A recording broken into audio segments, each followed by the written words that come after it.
Notre Père qui es aux cieux, que ton nom soit sanctifié. Matthieu 6, verset 9. Voici donc comment vous devez prier. Notre Père qui es aux cieux, que ton nom soit sanctifié. Comment allez-vous aujourd'hui? Avez-vous apprécié votre repas ce soir? J'ai assez bien mangé pour ma part ce soir. Non seulement le repas était bon, mais j'ai aussi vraiment joui de la compagnie des partenaires et saints. Je suis aussi très reconnaissant que nous puissions avoir de la communion et partager sa grâce dans ce bel endroit dans un bon environnement. J'ai remarqué un fait pas si important mais néanmoins intéressant aujourd'hui. Vous devez garder à l'esprit que vous pouvez être condamné à 3 ans de prison pour avoir parlé fort dans les toilettes. J'ai rencontré l'évangéliste Yangon Lee aux toilettes et j'ai parlé avec lui ce soir. Puis quelqu'un d'autre dans les toilettes nous a dit qu'il y a une loi stipulant passible de 3 ans d'emprisonnement les gens qui parlent trop fort dans les toilettes. Après cela, nous étions silencieux. Bien sûr, il plaisantait. Non seulement cela, mais aujourd'hui nous avons partagé nos pensées les uns avec les autres comme nous n'avions pas pu nous rencontrer depuis un moment. Vous ne pouvez pas savoir quel doux souvenir nous nous sommes rappelés ensemble. Nous avons un peu ri. Peu importe le sujet de notre conversation, nous sommes à l'aise en parlant avec nos partenaires de foi et d'un même cœur.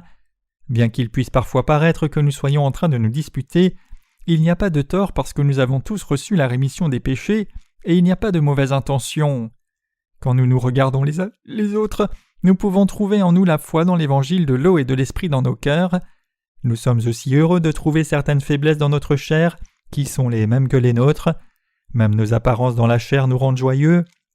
C'est bon, puisque les choses anciennes et les choses nouvelles apparaissent côte à côte pour chaque saint né de nouveau simultanément. Il est impossible de comprendre combien c'est bon de partager la communion les uns avec les autres. Cet après-midi, j'ai marché parmi les réunions de petits groupes. J'ai vu une scène très amusante aussi. Nous avons 2 pièces faites dans des conteneurs et quelques groupes faisaient leurs réunions là-bas. Il y a 3 autres pièces à côté de celle du conteneur. 5 petits groupes chantaient tous des louanges différentes et je pouvais les entendre de l'extérieur comme s'ils se préparaient pour une compétition de chant. Ils essayaient tous de chanter plus fort que les autres groupes, et le son chaotique à l'extérieur donnait l'impression d'une espèce d'harmonie. Quelque chose se serait probablement passé si cela avait eu lieu dans une église du monde. Quelqu'un aurait attiré l'attention sur ce désordre. Chaque groupe n'était pas dérangé par les autres groupes ni ne les dérangeait, et dans ces chants individuels, j'ai quand même senti une harmonie. Je crois que c'était l'œuvre de Dieu. Chers croyants, avez-vous pris assez de repos pendant ce camp de formation de disciples? J'espère que oui. Il y a beaucoup de gens qui ont contribué à différents endroits comme la cuisine. J'espère que vos corps et âmes sont dans un plein repos alors que nous travaillons et sommes en communion. Nous pouvons ne pas avoir beaucoup de temps à mettre à part, mais j'espère que vous avez du repos et êtes en paix dans votre cœur même si c'est une courte seconde. Nous aussi devrions partager quelques blagues les uns avec les autres. Par exemple, le fait qu'il y ait une condamnation à 3 ans de prison pour avoir parlé dans les toilettes. Nous devons être en communion les uns avec les autres, comme nous n'avons pas souvent l'occasion d'en avoir, spirituellement et autrement. Nous avons dit beaucoup plus de choses que cette condamnation de 3 ans dans les toilettes. Je n'ai pas assez de temps pour vous dire toutes les conversations qui ont eu lieu. Ce que j'ai réalisé, c'est que j'ai changé remarquablement par rapport à celui que j'étais dans le passé. Ce qui est clair maintenant, c'est qu'indépendamment de notre passé, nous sommes devenus une nouvelle création et partageons l'évangile de l'eau et de l'esprit. Nous n'avons pas pu travailler sur notre ministère des emails pendant les 2 derniers jours, mais il y a eu quand même des milliers de visiteurs sur notre site. Bien que nous n'ayons pas envoyé nos emails pour inviter les gens, ils visitent notre site après en avoir entendu parler par des autocollants, des affiches et des cartes que nous avons diffusées dans le monde entier. Je pense qu'il y a eu beaucoup de visiteurs par rapport au système de publicité que nous avons construit ces dernières années. Alors que nous avons notre réunion ici et maintenant, Dieu travaille sans cesse pour diffuser l'Évangile dans le monde entier. J'ai gagné en confiance sur le fait que nous faisons effectivement l'œuvre de Dieu. Je crois que Dieu fera encore davantage de miracles dans la 2e partie de l'année, jusqu'à ce que nous nous rencontrions de nouveau pour le camp de formation de disciples d'hiver. Nous croyons que Dieu fera encore davantage que ce qui est fait jusqu'à maintenant, par nul autre biais que nous-mêmes. Je crois que l'Évangile sera diffusé dans le monde entier dans les quelques prochaines années et que Dieu accomplira toute sa volonté. Je crois que nous gagnerons en force dans nos cœurs une fois que nous aurons partagé l'évangile de l'eau et de l'esprit avec le monde entier, ce jour-là, nous serons en mesure de raconter davantage de blagues, de jouir de nourriture délicieuse et de rire encore plus fort que ce que nous n'avons eu ici. Comment pouvons-nous donner gloire au nom du Père ?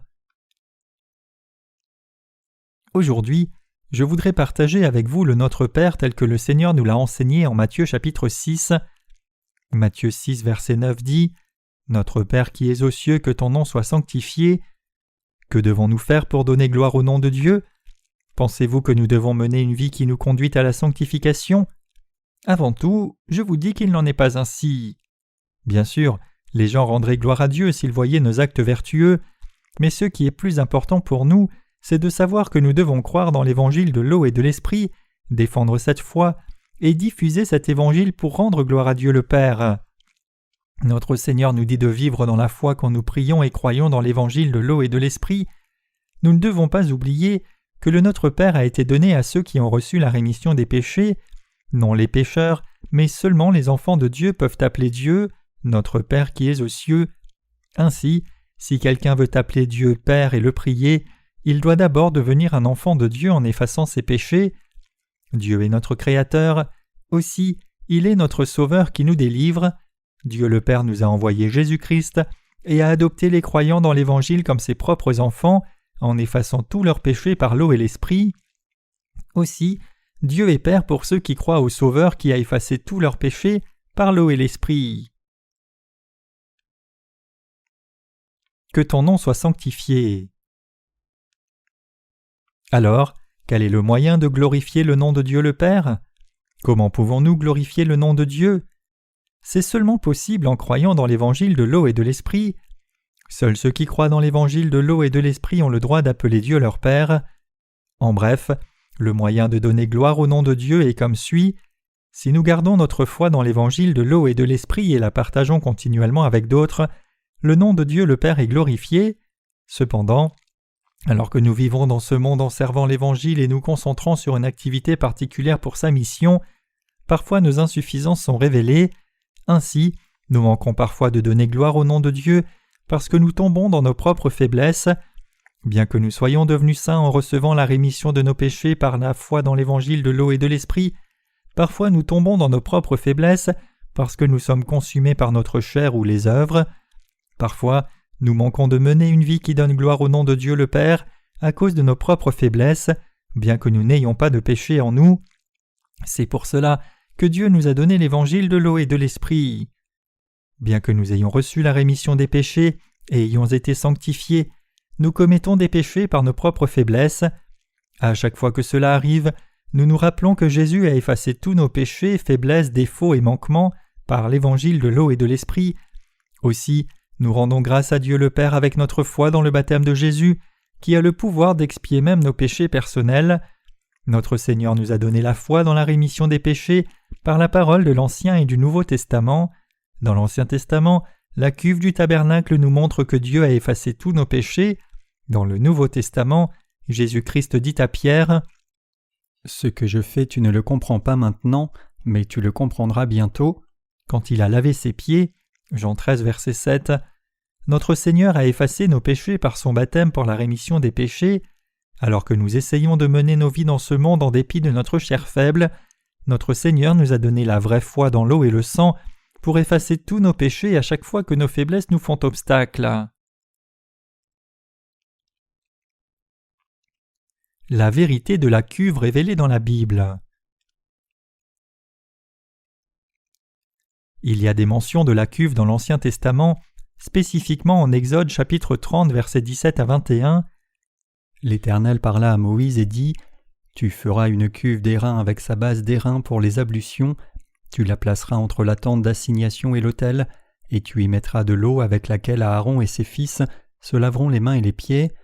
Lorsqu'ils entreront dans la tente d'assignation, ils se laveront avec cette eau afin qu'ils ne meurent point, et aussi lorsqu'ils s'approcheront de l'autel pour faire le service et pour offrir des sacrifices à l'Éternel, ils se laveront les mains et les pieds afin qu'ils ne meurent point.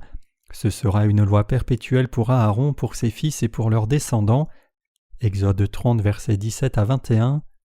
Dieu parla ainsi à Moïse et aux sacrificateurs.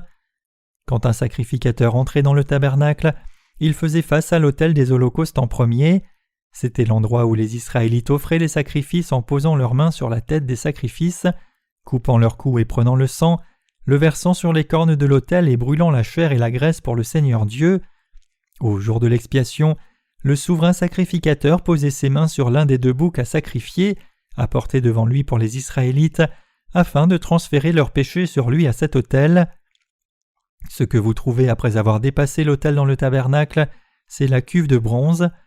Une fois qu'ils passaient la cuve, ils entraient dans le lieu saint qui est la maison de Dieu, où ils avaient placé l'arche. Si quelqu'un ose entrer dans le lieu saint, il doit d'abord complètement effacer toutes les impuretés à la cuve. Il n'y avait pas d'exception même pour le souverain sacrificateur. C'était la vérité de la rémission des péchés donnée aux justes qui avaient reçu la rémission des péchés. Bien que nous ayons reçu la rémission des péchés, nous commettons encore des péchés personnels chaque jour.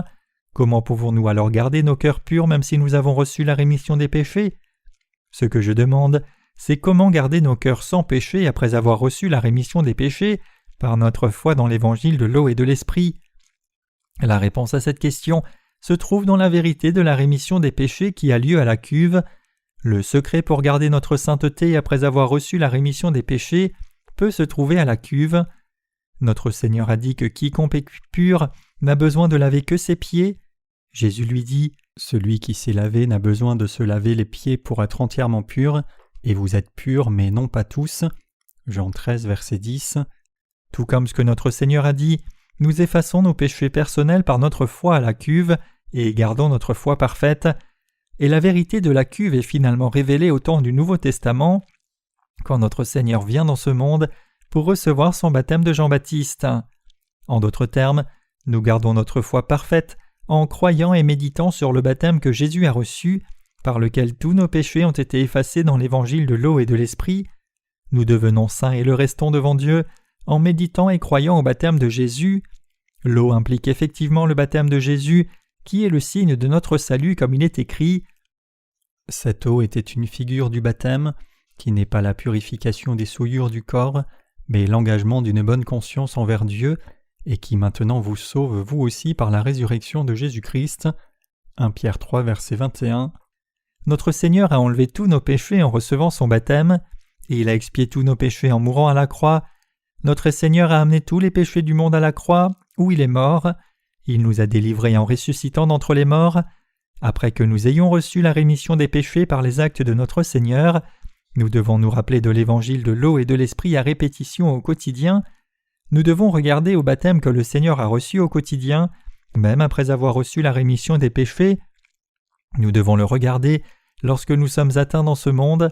Tous nos cœurs impurs sont purifiés de nouveau lorsque nous croyons et méditons sur le baptême de Jésus. C'est alors seulement que nous pouvons donner gloire au nom de Dieu le Père devant lui, par notre foi dans son baptême. Nous ne sommes pas en mesure de donner gloire au nom du Père si nous avons une conscience mal à l'aise à cause de nos péchés, même si nous avons déjà reçu la rémission des péchés. Ainsi, notre Seigneur nous a dit de prier pour donner gloire au nom de Dieu le Père, pour que nous puissions devenir saints en croyant dans l'évangile de l'eau et de l'esprit.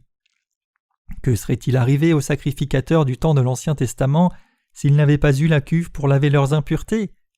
Bien qu'ils aient reçu la rémission annuelle des péchés pour l'année par le sacrifice, comment auraient-ils gardé leur pureté? Ils devaient dépendre de la cuve. Ceux qui auraient eu la moindre once d'impureté auraient certainement été mis à mort s'ils étaient entrés dans le lieu très saint, où Dieu se révélait lui-même. Alors comment les souverains sacrificateurs pouvaient-ils venir devant Dieu? Si la cuve n'avait pas eu d'eau et que le souverain sacrificateur n'avait pas pu effacer ses impuretés avec l'eau de la cuve, il aurait été incapable de donner gloire au Dieu saint, indépendamment de la personne, même si c'était un souverain sacrificateur.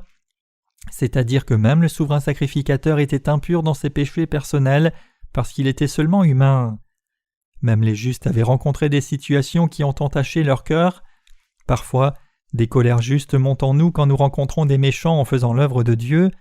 Ainsi, lorsque des pensées charnelles prennent place dans notre cœur, elles entachent nos cœurs. Et au temps de l'Ancien Testament, si un souverain sacrificateur voulait venir dans la sainte présence de Dieu, il devait passer par l'autel et laver ses mains et pieds avec l'eau de la cuve avant d'aller dans le tabernacle de la rencontre et faire son devoir. Alors quel genre de foi devons-nous avoir en ce temps présent? nous pouvons trouver la réponse à cette question dans la foi dans l'évangile de l'eau et de l'esprit.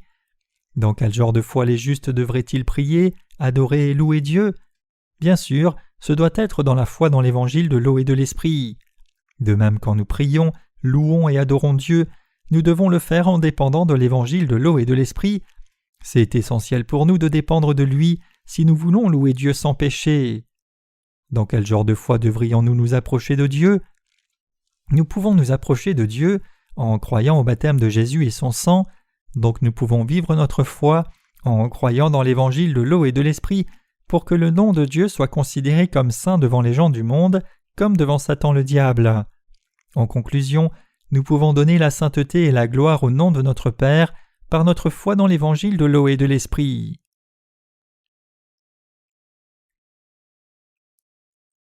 Jésus-Christ qui a expié tous nos péchés. Si nous regardons au passage des Écritures d'Exode chapitre 25 versets 1 à 12, il parle de l'arche du témoignage. À l'intérieur du sanctuaire, Dieu a dit aux Israélites de faire l'arche. Les mesures de l'arche étaient: sa longueur sera de 2,5, sa largeur d'1 coudée et demie et sa hauteur d'1 coudée et demie. Exode 25 verset 10. Et l'intérieur et l'extérieur devaient être recouverts d'or pur. Des instructions plus spécifiques ont été données pour la construction de l'arche, et comme Dieu a dit, « Vous mettrez à l'intérieur de l'arche du témoignage que je vous donne les 2 tables de pierre de la loi que Moïse a reçues de Dieu, elles devaient y être placées. » Exode 25, verset 16. Une fois que les 2 tables de pierre de la loi avaient été placées dans l'arche, il devait placer le propitiatoire sur l'arche. Cela signifie la miséricorde et la justice de Dieu. Ceci implique que Jésus-Christ a effacé nos péchés en accord avec les règles de la loi, en prenant sur lui nos péchés par le baptême qu'il a reçu et versant son sang à la croix. À travers cela, on nous dit que dans le royaume de Dieu il y a la justice de Dieu et son amour aussi, et pour faire l'expiation pour tous les êtres humains, le prix de la vie devait être payé sans exception. Nous pouvons recevoir la rémission des péchés après avoir expérimenté la mort selon la juste loi que le Dieu saint a donnée. Autrement dit, nous pouvons recevoir la rémission des péchés parce que Jésus-Christ est venu sur la terre, a pris sur lui tous nos péchés par le baptême qu'il a reçu de Jean-Baptiste, puis est mort pour nous sévèrement à la croix. Nous avons reçu une nouvelle vie par l'amour et la justice de Dieu. Nous ne devons pas oublier que nous aurions dû mourir pour nos péchés devant la juste loi de Dieu. De plus, nous devons nous rappeler que nous avons été délivrés parce que Jésus-Christ a pris nos péchés par son propre baptême une fois pour toutes, est mort à la croix et est ressuscité d'entre les morts. Nous sommes tous en mesure de nous approcher de Dieu en croyant dans cette parole et de donner gloire au nom de Dieu par la foi. Nous avons été purifiés de tous nos péchés dans notre foi à cause de l'évangile de l'eau et de l'esprit. Quiconque croit dans l'évangile de l'eau et de l'esprit peut être délivré de tous ses péchés. Les croyants dans l'évangile de l'eau et de l'esprit n'ont pas reçu la rémission de leurs péchés à la manière des religions du monde. Cela a été possible parce que notre Seigneur a reçu le baptême de Jean-Baptiste pour offrir sa propre vie pour nous, pour que nous ayons un juste salut. Jésus a reçu le baptême pour enlever tous nos péchés, puis il est mort à la croix, et au 3e jour est ressuscité d'entre les morts. Jésus nous a donné une nouvelle vie en abandonnant sa propre vie pour nous. Aussi, il nous a donné la possibilité de devenir saints par notre foi. C'est par notre foi que nous sommes devenus sanctifiés par l'évangile de l'eau et de l'esprit de Jésus. Ainsi, Dieu est devenu notre Père, et Jésus est devenu notre Dieu Sauveur. Nous prions: Notre Père qui es aux cieux, que ton nom soit sanctifié. Le nom de notre Père est glorifié quand nous croyons dans la parole d'évangile de l'eau et de l'esprit. C'est parce que Jésus a reçu le baptême pour prendre tous nos péchés et a payé le salaire de ses péchés à la croix pour nous ramener à la vie et faire de nous des enfants de Dieu. Nous croyons en Jésus-Christ parce que Dieu le Sauveur a payé le prix pour nos vies en venant dans ce monde, dans la faible chair d'un homme, a pris les péchés de ce monde sur cette chair par son baptême et a versé son sang à la croix. Jésus a donné aux croyants la rémission de leurs péchés et a reçu le jugement pour tous nos péchés en recevant son baptême et mourant à la croix selon la volonté de son Père. C'était le prix juste de son sacrifice pour nous donner une nouvelle vie. Notre Seigneur nous a délivrés de tous nos péchés par l'évangile de l'eau et de l'esprit. Ainsi, nous avons pu devenir les propres enfants de Dieu le Père et en mesure d'appeler Dieu notre Abba Père sans une once de conscience coupable. En faisant cela, nous pouvons glorifier le nom de notre Père. Le Notre Père n'est pas une récitation religieuse. Les gens répètent le Notre Père comme si c'était une formule magique. Cependant, nous devons réaliser que le nom de notre Père n'est pas glorifié par ce genre de récitation. Ils peuvent aussi chanter le Notre Père en y ajoutant une mélodie, mais cela ne glorifie pas le nom de notre Dieu non plus. Nous devons réaliser que le Notre Père nous a été donné non seulement pour le mémoriser. Si nous appelons vraiment Dieu notre Saint-Père, nous devons d'abord croire dans l'évangile de l'eau et de l'Esprit, dans lequel nos péchés ont été effacés. Jésus nous a donné une nouvelle vie et a expié tous nos péchés par l'évangile de l'eau et de l'Esprit, qui déclare qu'il nous a rachetés au prix de sa propre vie. Nous devons recevoir la rémission des péchés en croyant dans ce Jésus-Christ. Aussi, nous devons demander de l'aide en appelant le Dieu saint Abba Père.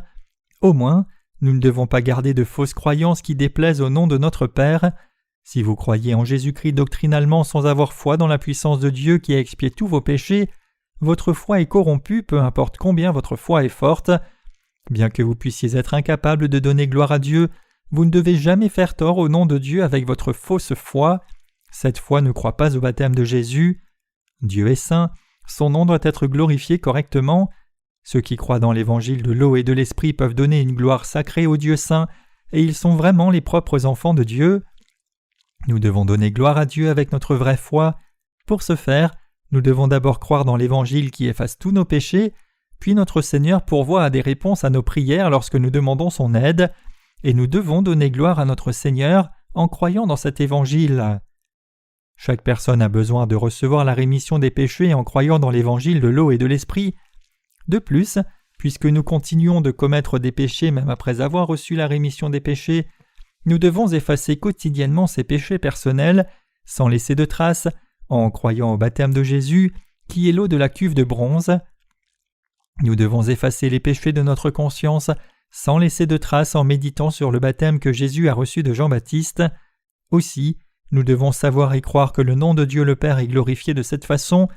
Notre Seigneur nous a enseigné le Notre Père pour planter une telle foi en nous.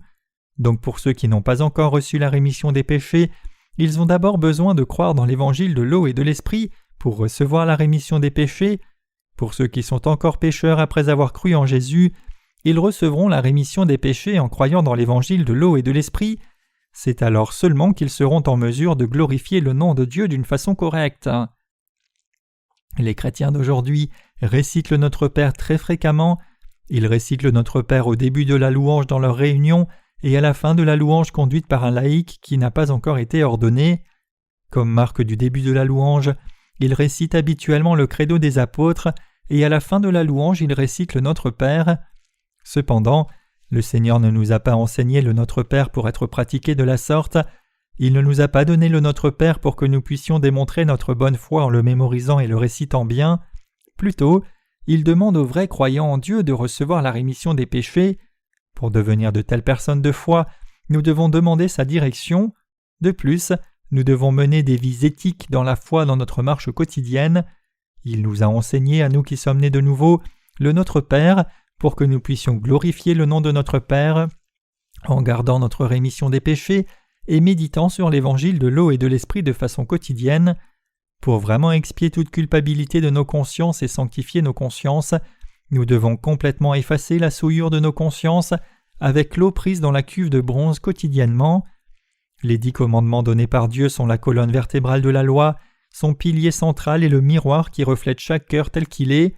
Ceci s'applique non seulement à ceux qui n'ont pas reçu la rémission des péchés, mais aussi à ceux qui ont reçu la rémission des péchés. La Bible dit que la loi n'est pas abolie juste parce que nous avons reçu la rémission des péchés. Romains 3, verset 31, nous devons sans faute savoir cela. Nous ne vivons pas toujours une vie sanctifiée même après avoir reçu la rémission des péchés en croyant dans l'évangile de l'eau et de l'Esprit.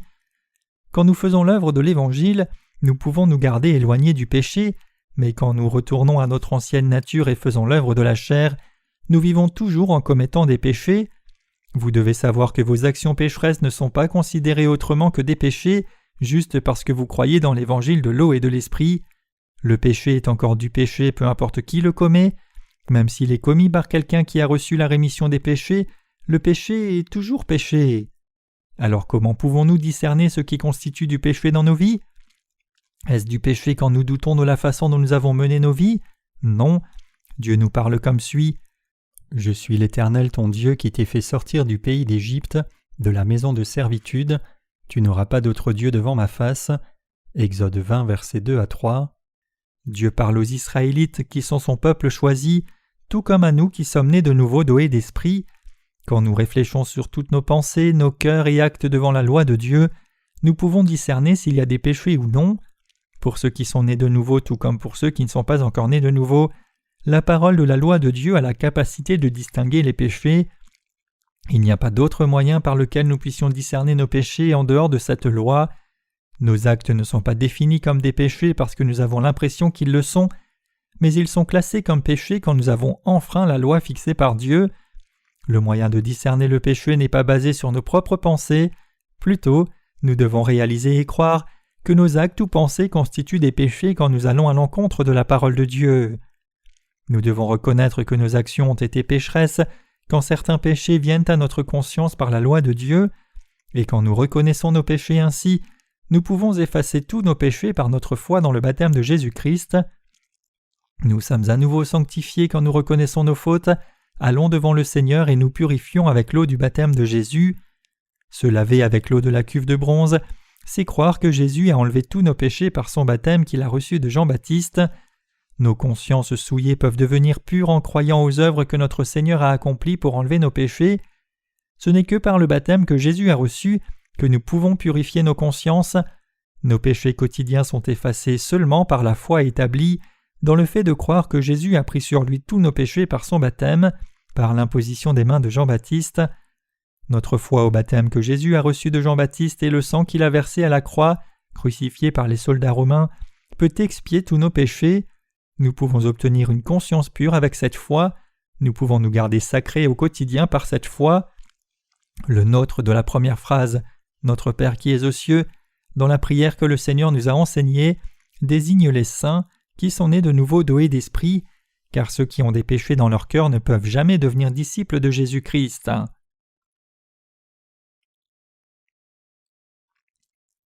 Vous serez saints car je suis saint. Dieu le Père nous dit « Vous serez saints car je suis saint » Lévitique 11, verset 45. Ainsi, nous qui avons reçu la rémission des péchés par notre foi dans l'évangile de l'eau et de l'esprit, devons continuellement garder notre piété par la foi. Bien sûr, nous ne pouvons pas devenir saints par nos propres actes. Cependant, nous pouvons devenir saints en croyant au baptême de Jésus qui est la vérité, comme la vérité du salut. La raison pour laquelle nous pouvons garder notre piété vient du fait que Jésus a reçu son baptême à notre place. Nous pouvons complètement effacer nos péchés dans nos consciences, nos âmes et notre chair en croyant au salut de l'eau et de l'esprit. Ainsi, nous qui sommes devenus enfants de Dieu pouvons ne pas nuire au nom de notre Père. Vraiment, nous devons vivre notre foi qui est correcte pour ceux qui sont nés de nouveau et ont la foi pour glorifier le nom de Dieu. Vraiment dans nos vies, nous devons vivre des vies de foi réalistes. Nous pouvons mener une vie correcte devant Dieu seulement quand nous basons nos vies sur la vraie foi et non des actions éthiques de nous-mêmes. Notre Seigneur a déjà tout accompli pour que nous menions une telle vie en réalité. C'est possible parce que notre Seigneur est venu dans ce monde et a reçu son baptême de Jean-Baptiste. De plus, c'est aussi parce qu'il a versé son sang à la croix. Notre Seigneur dit en 1 Pierre chapitre 3 verset 21 « Cette eau était une figure du baptême, qui n'est pas la purification des souillures du corps, mais l'engagement d'une bonne conscience envers Dieu, et qui maintenant vous sauve vous aussi par la résurrection de Jésus-Christ. » Si notre conscience peut venir devant Dieu, nous avons foi dans le fait que notre Seigneur est venu dans ce monde et a pris sur lui tous nos péchés une fois pour toutes en recevant son baptême de Jean-Baptiste et qu'il est mort à la croix.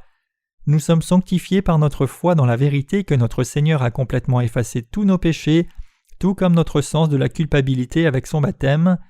Ainsi, nous pouvons mener nos vies correctement par la foi et prier correctement en accord avec le Notre Père que notre Seigneur nous a enseigné. Chers croyants, le comprenez-vous? Je suis certain que oui. Nous ne donnons pas gloire au nom de Dieu le Père en vivant bien dans notre chair. C'est possible seulement en croyant dans l'évangile de l'eau et de l'esprit. Si nous croyons dans cet évangile, nous pouvons vivre selon le Notre Père. Bien qu'il nous semble impossible d'être saints par nos actes de la chair, la Bible dit que c'est possible par l'Esprit de notre Dieu, Jéhovah. De même, ceux qui croient dans l'évangile de l'eau et de l'Esprit sont les hommes de foi qui possèdent la vraie foi spirituelle. Comment pouvons-nous purifier nos cœurs? Comment pouvons-nous effacer les péchés de notre chair? C'est possible seulement en connaissant et croyant la vérité donnée par Dieu, qui constitue l'évangile de l'eau et de l'Esprit. C'est possible en croyant dans l'évangile de la rémission des péchés donné par le Seigneur, qui a effacé notre culpabilité, tout comme nos péchés de la chair. De plus, nos corps et esprits peuvent être lavés par notre foi dans l'évangile de l'eau et de l'Esprit. Ainsi, nous pouvons aimer et servir notre Seigneur saint continuellement et sans vaciller. Seuls les possesseurs de la vraie foi peuvent appeler Dieu Abba Père et vivre comme soldats de Christ. Cette bénédiction est disponible seulement si nous croyons dans l'évangile de l'eau et de l'Esprit et appliquons cet évangile réellement dans nos vies. Cette foi nous permet d'aller devant Dieu avec assurance jour après jour. Nous pouvons vivre avec assurance seulement dans notre foi dans l'évangile de l'eau et de l'Esprit.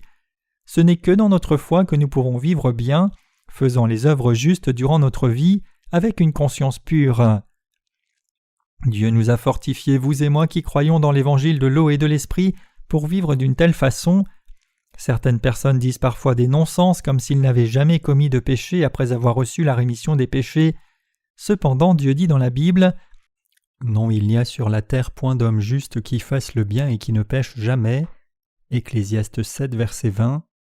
Si nous n'avions pas commis de péché personnel dans ce monde, notre Seigneur n'aurait pas eu besoin de prendre les péchés du monde une fois pour toutes. Comment quelqu'un pourrait-il vivre dans ce monde sans commettre aucun péché? Les gens sont sans péché en dépit du fait qu'ils commettent beaucoup de péchés, parce que notre Seigneur a expié tous ses péchés par l'évangile de l'eau et de l'Esprit. Êtes-vous saints parce que vous n'avez jamais péché? Chers croyants, êtes-vous des justes ou des pécheurs? Si vous dites que vous êtes justes, c'est parce que vous n'avez jamais commis de péché ou parce que vous êtes devenus justes par la foi dans l'évangile de l'eau et de l'Esprit? Ce n'est pas vrai que nous n'avons pas de péché dans notre conscience parce que nous n'avons jamais commis aucun péché. Notre Seigneur a pris nos péchés sur lui en recevant son baptême. Il est mort en portant les péchés de ce monde à la croix, où il a reçu le jugement pour ses péchés en versant son sang. Il est ressuscité d'entre les morts et devenu notre parfait sauveur. Nous avons reçu la rémission des péchés dans nos consciences et sommes devenus purs et saints en croyant en Jésus-Christ. Nous sommes devenus justes dans notre foi parce que notre Seigneur nous a donné cette foi. Sommes-nous devenus justes en croyant ou en ne commettant vraiment aucun péché? Nous sommes devenus justes par notre foi et non en ne commettant aucun péché. Il n'y a pas une seule personne qui reste juste en ne commettant aucun péché après avoir reçu la rémission des péchés. Certaines personnes disent que ceux qui sont devenus justes ne pêchent plus. Ils disent qu'ils sont parfaits corps et esprit. Cependant, puisque nous avons notre chair, nous ne pouvons pas devenir parfaits dans la chair bien que nous soyons devenus parfaits spirituellement par la foi. Nous sommes toujours instables et imparfaits. Nous sommes devenus parfaits seulement parce que notre Seigneur a rendu des gens comme nous parfaits. Donc Dieu nous parle. « Soyez parfaits car je suis parfait. Vous êtes saints parce que je vous ai rendus saints. » Nous sommes saints dans notre foi seulement parce que le Seigneur nous a rendus saints par l'évangile de l'eau et de l'Esprit. Nous devenons vraiment saints et parfaits, non par notre grandeur ou perfection, mais en croyant dans la vérité que Jésus nous a sanctifiés par l'évangile de l'eau et de l'Esprit. Chers croyants, parfois nous nous sentons perdus sur la façon dont nous devons vivre même après avoir reçu la rémission des péchés, et parfois nous vivons sans retenue parce que nous avons effectivement reçu la rémission des péchés. Peu importe si je vis ainsi puisque j'ai reçu la rémission des péchés, je ne peux faire autrement naturellement disposé à agir ainsi. Aussi qui s'en soucie puisque j'ai reçu la rémission des péchés. Je ne peux que vivre de cette façon à cause de ma situation actuelle. Bien sûr, je n'ai pas de péché puisque j'ai reçu la rémission des péchés. Il y a des gens qui pensent ainsi et vivent sans limite. En voyant cela, nous disons qu'il a une conscience poussiéreuse et poilue. Nous avons arraché les poils de notre conscience et nettoyé la souillure de notre conscience par notre foi dans l'évangile de l'eau et de l'Esprit. C'est vraiment possible seulement si nous mettons nos péchés devant la loi de Dieu et réfléchissons à la loi. Vraiment, nous pouvons connaître nos propres péchés seulement quand nous reconnaissons la loi de Dieu. Nous sommes alors en mesure d'effacer tous nos péchés et de devenir saints en croyant au baptême que le Seigneur a reçu et au sang de la croix. Comment pouvons-nous mener une vie correcte maintenant que nous avons reçu la rémission de nos péchés? Les justes qui ont reçu la rémission des péchés par leur foi sont capables de vivre vraiment bien s'ils vivent comme soldats de Christ. Il peut y avoir des gens qui se sentent perdus en manque de direction dans leur vie, même après qu'ils aient reçu la rémission des péchés en croyant dans l'évangile de l'eau et de l'esprit. Ces gens peuvent exister. Je vais à l'église parce que je me sens mal à l'aise, dans l'ennui et sans plaisir si je manque l'église. Il peut y avoir des gens qui se sentent comme cela. Mais notre Seigneur a parlé explicitement: « Notre Père qui es aux cieux, que ton nom soit sanctifié, que ton règne vienne, que ta volonté soit faite sur la terre comme au ciel. » Matthieu 6, versets 9 à 10. Dieu veut être traité comme saint par ceux qui ont reçu la rémission des péchés. Alors nous pouvons savoir qu'aller à l'église comme si nous allions à un pique-nique ou un événement ne peut pas plaire à Dieu. Si quelqu'un essaye de vivre avec entêtement selon ses propres envies, sans la direction des serviteurs de Dieu, cela l'empêche d'être oint avec l'huile précieuse de la tête qui coule sur le bord de ses vêtements. Psaume 133, verset 2. Glorifier le nom de Dieu, c'est renouveler nos cœurs en méditant sur notre foi quotidiennement et vivre une vie de foi qui va devant Dieu. Ceux qui ont reçu la rémission des péchés doivent garder leur foi et se purifier dans leur foi pour qu'ils puissent toujours garder leur conscience, leur chair et leur cœur saints avec cette foi.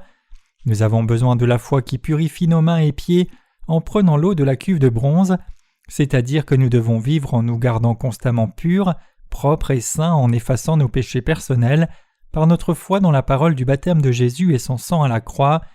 Nous devons réaliser nos péchés par la loi et admettre ces péchés avec un cœur contrit, puis nous devons les effacer correctement en croyant dans l'évangile de l'eau et de l'esprit, c'est-à-dire que nous devons appeler Dieu notre Père et faire ses œuvres en étant saints comme notre Seigneur est saint. Nous devons vivre notre foi avec notre but fixé sur la foi pour que nos vies puissent réellement devenir saintes par la foi. Ceux qui ont reçu la rémission des péchés ne doivent jamais oublier leur identité et leur statut.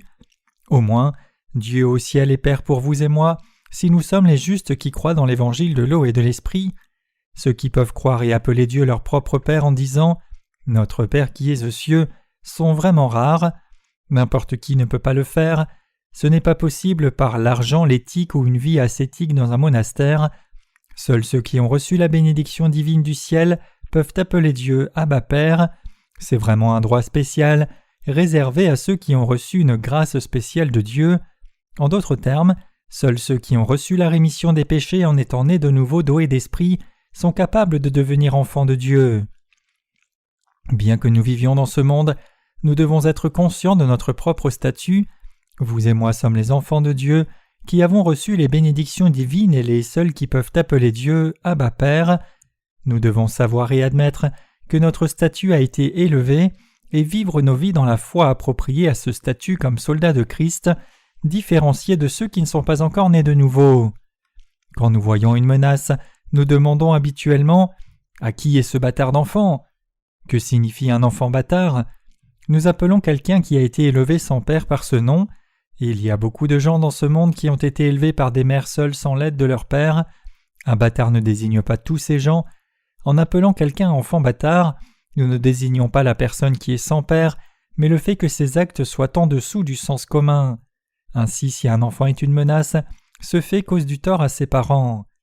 Si une personne qui a reçu la rémission des péchés vit par la même éthique et moralité que ceux qui n'ont pas encore reçu la rémission des péchés, cette personne n'a pas satisfait le cœur de Dieu, puisqu'il nous a enseigné à prier « Notre Père qui es aux cieux, que ton nom soit sanctifié ». Au moins, si nous sommes devenus enfants de Dieu, nous ne devons pas faire de tort au nom de notre Père. Si une personne qui a reçu la rémission des péchés vit dans ce monde comme une menace, c'est parce qu'elle est inconsciente de son statut de personne née de nouveau. Par conséquent, une telle personne juste ne peut que vivre de part et d'autre avec ceux qui ne sont pas encore nés de nouveau dans leur éthique, moralité, valeurs et standards. Nous sommes clairement les propres enfants de Dieu, et les gens du monde savent qu'il y a définitivement quelque chose de différent en nous en comparaison à eux. Indépendamment de son âge, cette personne semble différente puisqu'elle a reçu la rémission des péchés. Toutefois, il ne vit pas différemment de nous. C'est une blague. Il est faux bien qu'il croie en Dieu. Il n'y a rien de différent en lui qu'un non-croyant, Peut-être que Dieu n'est pas si bon que cela. Les gens le traitent de nom derrière son dos. Non seulement il est discrédité, mais il fait aussi du tort à Dieu. Si vous êtes une telle personne, les gens peuvent ne rien dire quand ils sont avec vous, mais ils parleront en mal derrière votre dos. La fin de celui qui oublie son propre statut et rejette ses droits précieux, comme une vieille paire de chaussures, sera la ruine dans des choses misérables. Cela arrive parce qu'il n'a pas vécu au niveau de son statut.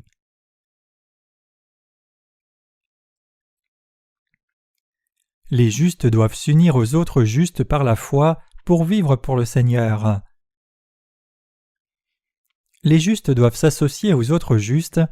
Même si nous ne disons que des blagues comme « tu auras une condamnation de 3 ans pour avoir parlé fort dans les toilettes selon la loi criminelle tant et tant aux toilettes », nous devons nous associer aux autres justes. Bien sûr, je ne vous dis pas de ne rien faire du tout avec ceux qui ne sont pas encore nés de nouveau. Vous ne devez pas prendre mes paroles pour dire que vous ne devez rien avoir à faire avec ceux qui ne sont pas nés de nouveau. Nous ne devons pas traiter ceux qui n'ont pas encore reçu la rémission des péchés comme s'ils étaient des êtres inférieurs. Au lieu de cela, nous devons partager l'Évangile avec eux. Bien que nous traitions avec eux, notre foi doit être différente de la leur. Ceux qui sont nés de nouveau doivent définitivement conduire une vie de foi distincte de ceux qui ne sont pas encore nés de nouveau. La foi dans nos cœurs doit être différente de la leur, même si nos actes ne sont pas parfaits tout comme les leurs le sont. Même nous les justes qui sommes nés de nouveau avons différentes positions en vivant dans ce monde. Aussi, nous avons des services et des organisations dont nous faisons partie. Chacun de nous a un travail, une fonction, une famille et des amis. Bien que nous vivions nos vies en appartenant à ces différents groupes, nos cœurs doivent être différenciés des cœurs des gens du monde, non seulement parce que cela doit être différent, mais nous sommes déjà devenus réellement différents. C'est parce que nous sommes devenus citoyens appartenant au ciel. Nous sommes déjà devenus des personnes différentes avec une foi différenciée dans nos cœurs. Donc comment pouvons-nous coexister avec ceux qui ont une foi et un cœur différents? Même si nous sommes mis dans une situation où nous devons être avec eux, la foi et les pensées de nos cœurs doivent être fondamentalement différents d'eux. Alors, à quel évangile devons-nous adapter nos vies? Nous devons vivre par la foi dans l'évangile de Dieu, de l'eau et de l'esprit. C'est un fait. Dieu a parlé d'une telle vie. Peu importe combien nous qui avons reçu la rémission des péchés sommes peu remarquables, nous sommes différents des pécheurs. Les pécheurs sont des sujets à qui nous devons partager l'Évangile. Nous qui sommes soldats de Christ devons les conduire à Christ pour qu'ils reçoivent la rémission de leurs péchés. Les pécheurs de ce monde sont des âmes pitoyables qui n'ont pas reçu la complète rémission des péchés encore. Ceux qui n'ont pas encore délivré de leurs péchés sont des sujets qui doivent recevoir la rémission des péchés en écoutant l'Évangile de l'eau et de l'esprit. Nous devons le savoir et vivre en conséquence. Avant tout, nous devons tracer une ligne de démarcation claire entre nos ennemis et alliés dans notre cœur. C'est alors seulement que nous pouvons avoir compassion de nos ennemis et les conduire à recevoir la rémission des péchés pour qu'ils soient ravivés corps et esprit. Si nous ne séparons pas nos ennemis de nos alliés et les traitons essentiellement à l'identique, nous sommes incapables de partager le bon et vrai évangile avec eux. Quand nous essayons de partager l'Évangile avec des gens avec qui nous faisions des blagues équivoques, il y a juste un instant, nous ne pouvons que tomber dans l'étonnement. « Hé, que se passe-t-il avec ce changement soudain? Tu n'as pas vécu différemment de moi tout du long, pourquoi prétends-tu être si spirituel soudainement? Cela ne te ressemble pas, cela n'est pas de ton goût. C'est toi qui agissais comme nous il y a juste un moment. Ne dis pas des choses absurdes et vivons comme nous l'avions fait jusqu'à maintenant, secoue-toi. » C'est ainsi que les gens du monde réagissent quand vous montrez soudainement votre sérieux pour prêcher l'Évangile. Puisque nous les justes connaissons notre essence, nos cœurs et notre foi, nous pouvons passer de la chair à l'esprit en un instant. Cependant, cela n'est pas possible vis-à-vis des pécheurs. C'est parce qu'ils ne savent même pas que leur nature fondamentale est si pécheresse. Qu'a dit notre Seigneur dans le passage des Écritures d'aujourd'hui? Il nous a dit de prier « Notre Père qui es aux cieux, que ton nom soit sanctifié ». Il dit que nous devons vivre par la foi pour que le nom de notre Père soit glorifié. Pour vivre ainsi, je vais vous dire une fois de plus que nous devons croire dans l'évangile de l'eau et de l'esprit et faire l'œuvre de Dieu, diffusant l'évangile dans le monde entier. Si ce n'était pas à cause de l'évangile de l'eau et de l'esprit donné par le Seigneur, nous n'aurions pas pu recevoir la rémission des péchés et nous tenir à la foi qui glorifie le nom de Dieu. Notre Seigneur est venu dans ce monde et a pris tous nos péchés sur lui en recevant son baptême. Il a ainsi porté tous les péchés du monde à la croix, où il a été crucifié et a versé son sang jusqu'à sa mort. Et au 3e jour il est ressuscité d'entre les morts. Si notre Seigneur ne l'avait pas fait, nos péchés seraient encore intacts. Il n'y aurait pas eu de moyen de recevoir la rémission des péchés si ce n'était pas le baptême que notre Seigneur a reçu et le sang qu'il a versé à la croix. Donc nous sommes reconnaissants de ce qu'il nous a donné l'évangile de l'eau et de l'esprit, et nous a permis de connaître cet évangile et de croire en Dieu le Sauveur. Si nous n'avions pas la parole de foi en notre Seigneur, nous ne posséderions pas la vie sacrée que nous avons maintenant. Si nous n'avions pas cru dans l'évangile de l'eau et de l'esprit, comment aurions-nous pu mener une telle vie? Comment pourrions-nous invoquer le nom de Dieu? Et comment pourrions-nous vivre nos vies élevées qui nous permettent de jouir du privilège d'appeler notre Dieu saint comme notre Père?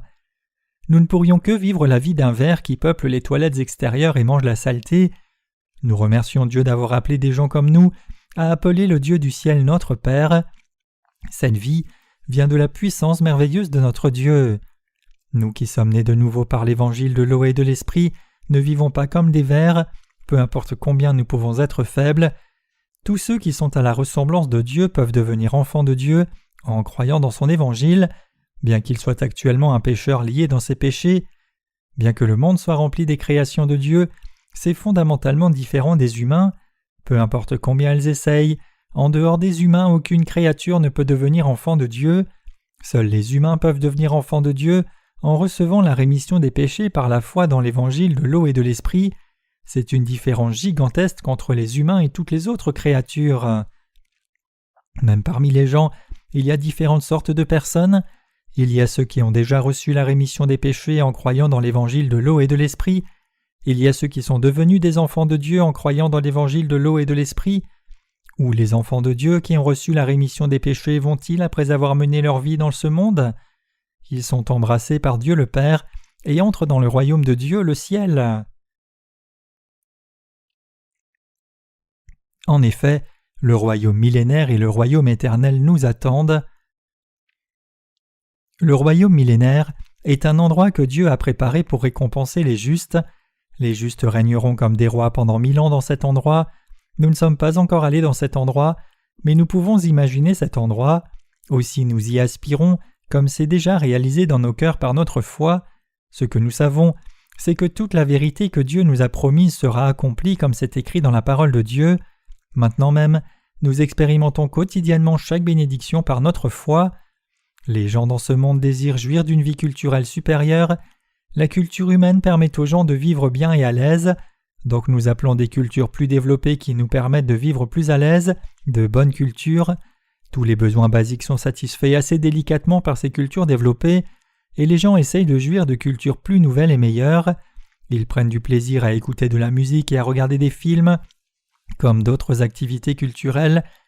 Comme ils profitent de la culture de cette façon, ils sont vite fatigués et demandent encore une culture plus élevée. Nous pouvons observer ce courant très facilement dans nos vies quotidiennes. Quand nous voyageons dans les véhicules, nous nous arrêtons dans des aires de repos sur l'autoroute. À ces moments-là, nous devons choisir l'aire de repos parmi beaucoup d'aires auxquelles nous pouvons nous arrêter. En voyageant de Konchen au centre de formation d'Injay, il y a 2 aires de repos. L'une s'appelle Pampas et l'autre Sampo. En choisissant entre Pampas et Sampo, si la nourriture et la propreté sont égales, nous pouvons choisir celle qui a le meilleur environnement et cadre. Nous choisirons d'aller dans un endroit de design où nous sentirions notre prestige, caractère et réputation élevés. Ce serait un endroit différent où nous choisirions d'entrer si nous voyagions dans une autre région. Cependant, il y a une chose qui ne change pas, c'est que nous nous arrêtons dans la meilleure aire par rapport aux autres. C'est naturel pour nous de préférer la meilleure aire de repos où la nourriture et l'atmosphère sont bonnes pour le même prix. Savez-vous pourquoi les gens veulent s'arrêter dans ces aires? C'est parce que Dieu a imprimé dans les cœurs humains une soif du royaume de Dieu, puisque le royaume de Dieu, le ciel, est beau, prestigieux, élégant et plaisant comme endroit. Les gens préfèrent ce genre d'endroit même dans ce monde. Particulièrement, les femmes tendent à préférer une atmosphère romantique à tout autre élément dans un restaurant. Indépendamment du bon goût des plats, si le restaurant a une atmosphère décente, les femmes donnent une grande estime à ce restaurant. Cependant, les hommes se soucient généralement moins de l'atmosphère et plus de la quantité et la qualité de la nourriture qu'offre le restaurant. Bien que ce ne soit pas vrai pour tous les hommes, généralement les hommes se soucient moins de l'atmosphère que les femmes. Je n'ai pas idée des bons endroits où vous êtes allés, mais imaginez le meilleur endroit où vous êtes allés et où vous avez été le mieux traité. Le royaume des cieux est un endroit où vous serez plus heureux qu'aucun moment que vous avez apprécié, au meilleur endroit sur terre où vous étiez traité comme un VIP. Le paradis terrestre, le royaume millénaire que notre Seigneur nous a donné, nous enchantera davantage qu'aucune belle scène dans ce monde. Nous régnerons comme rois pendant 1000 ans dans ce royaume. Le royaume millénaire est le lieu où Dieu récompensera ceux qui croient et servent l'évangile de l'eau et de l'esprit. Il y a un meilleur endroit qu'aucun autre dans ce monde, et cet endroit c'est le royaume éternel de Dieu. Il n'y a pas d'inconvénient dans le ciel, parce que Dieu lui-même y règne comme roi, et il est rempli de toutes sortes de bonnes choses. De verts pâturages remplissent le pays, des fleurs blanches poussent pour former des routes, les étangs sont pleins d'eau vert jade ainsi que de carpes dorées qui nagent. Vous pouvez vous déplacer dans l'espace partout où vos pieds vous mènent. Des pierres précieuses jamais vues sur terre sont éparpillées partout, et quand vous fermez vos yeux, le vent léger comme une plume souffle sur votre peau, un vent doux siffle à vos oreilles, et la lumière du soleil rend la peau des enfants encore plus brillante. Le royaume des cieux est un tel endroit merveilleux où vivre. Le royaume millénaire et le royaume éternel de Dieu sont des endroits qui sont au-delà de toute comparaison à aucun bel endroit de ce monde. Je visite le royaume millénaire chaque jour par ma foi. Lorsque je vais à l'aire de repos de Pampas, je pense à la façon dont le royaume millénaire sera bien meilleur.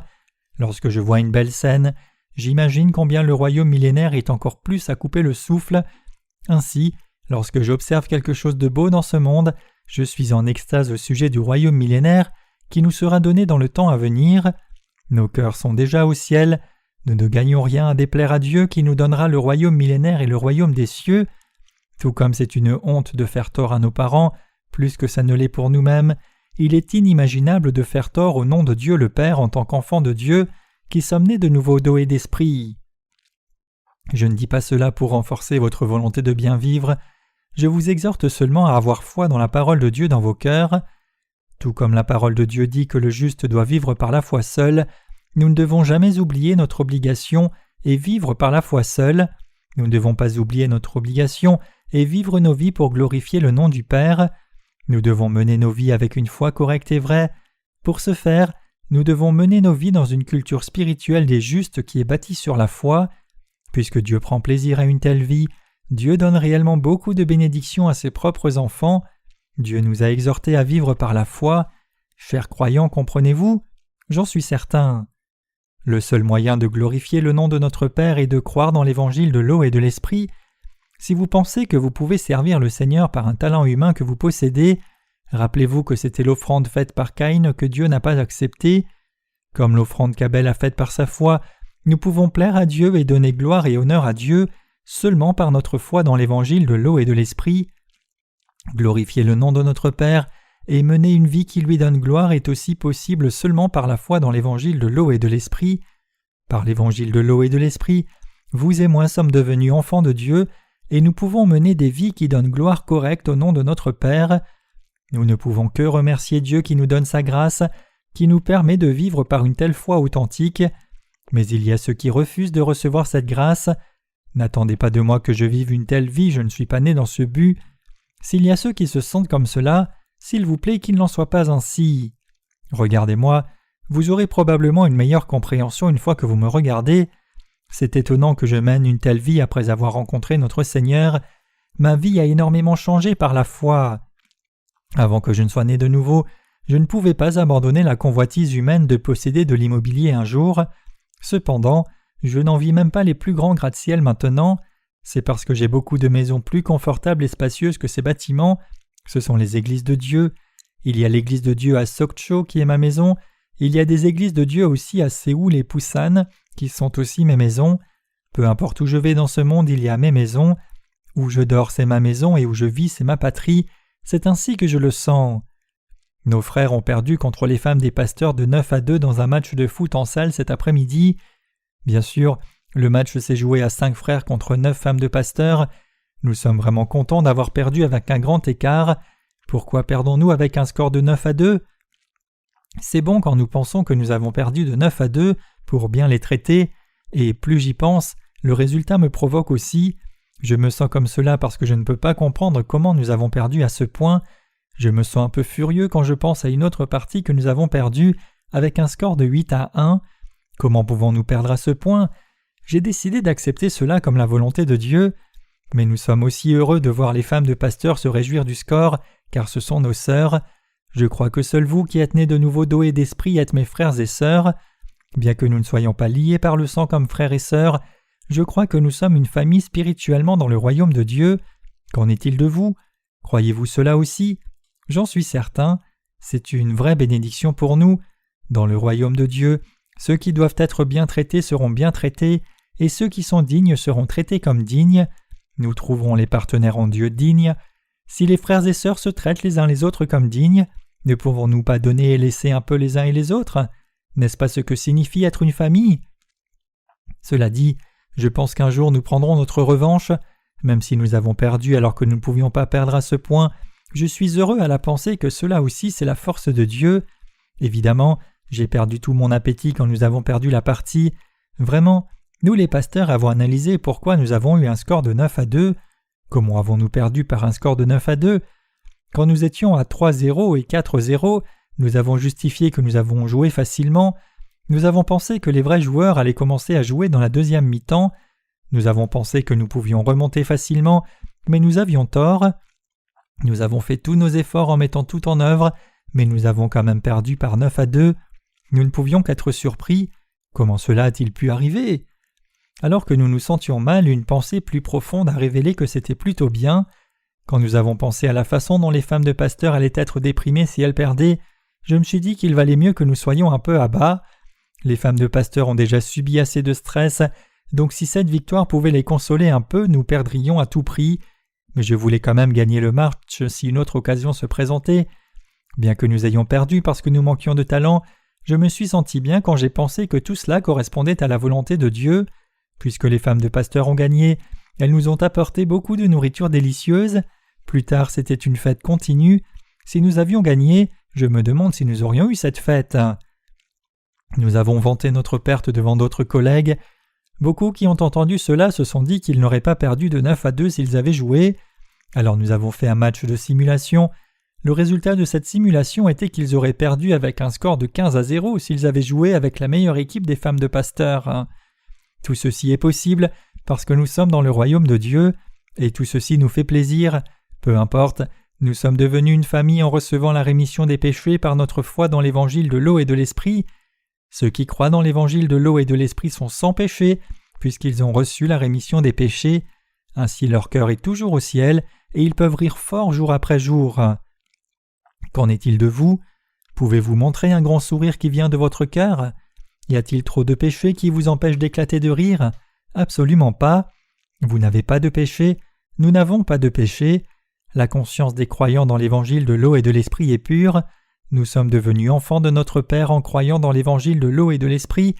Maintenant, nous devrions posséder une telle foi qui glorifie le nom de Dieu le Père. Nous pouvons vraiment jouir d'une vie bénie si nous vivons par la foi dans la vérité. Si nous faisons ainsi, Dieu recevra la gloire et nous recevrons beaucoup de bénédictions. Dieu nous a donné une telle vie et il nous a enseigné à vivre une telle vie. Nous sommes reconnaissants pour la grâce de Dieu qui nous donne la vie de foi, qui glorifie le nom de Dieu. C'est le premier sujet de prière que le Seigneur nous a enseigné. Ayons une foi qui glorifie Dieu en étant unis à l'Église dans la foi.